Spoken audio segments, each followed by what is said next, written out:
Hello and welcome to Akshu's Kitchen. Today we will see how to prepare chicken sambar, for which we will need the following ingredients to serve approximately 2 to 4 people. 1 medium sized onion, 2 medium sized tomatoes, 2 or 3 green chilies according to the spice level, 2 large cloves of garlic and some fresh coriander leaves, half a teaspoon of mustard seeds, some fresh curry leaves, half a teaspoon of hing, that is asafoetida, 1.5 teaspoon of salt and 1.5 teaspoon of sambar powder. The recipe you can find in Akshu's Kitchen channel on YouTube. Half cup of tur dal and half a teaspoon of whole cumin, that is whole jeera, and 300 grams of chicken on the bone. Usually in the traditional recipe it's called as bone sambar, that is only bone of the goat is used to prepare this sambar, but I have personalized this by using chicken on the bone instead of the bone of the goat. You can also use some flesh of chicken if you want. I'm using mostly the bone with little bit of flesh on it. Make sure you use lots of bone even if you're using the flesh parts, just to make sure the sambar gets good flavor of the bone.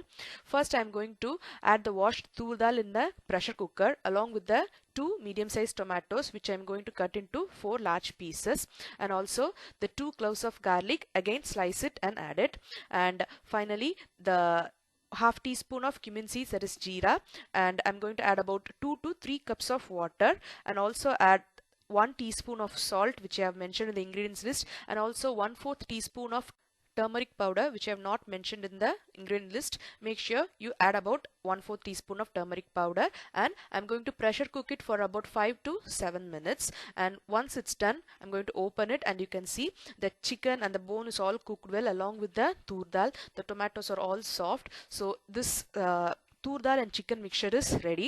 I'm going to switch on the stove again, and I'm going to allow it to come to a boil again and put it in a small burner aside. So adjust the consistency accordingly. If you think it's more thick, you can dilute it by adding a little bit of water.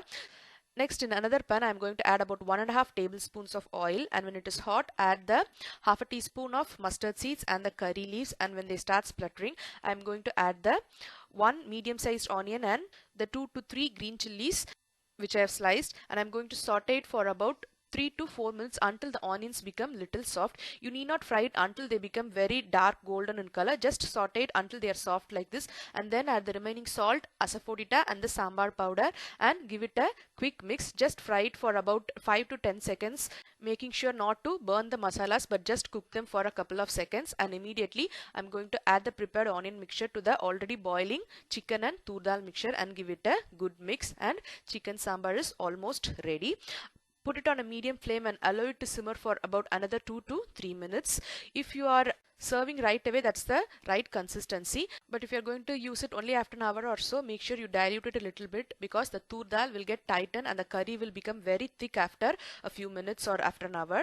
So after simmering in medium flame for about 2 to 3 minutes, add the coriander leaves, and chicken sambar is ready. It's excellent with rice, idli and dosa.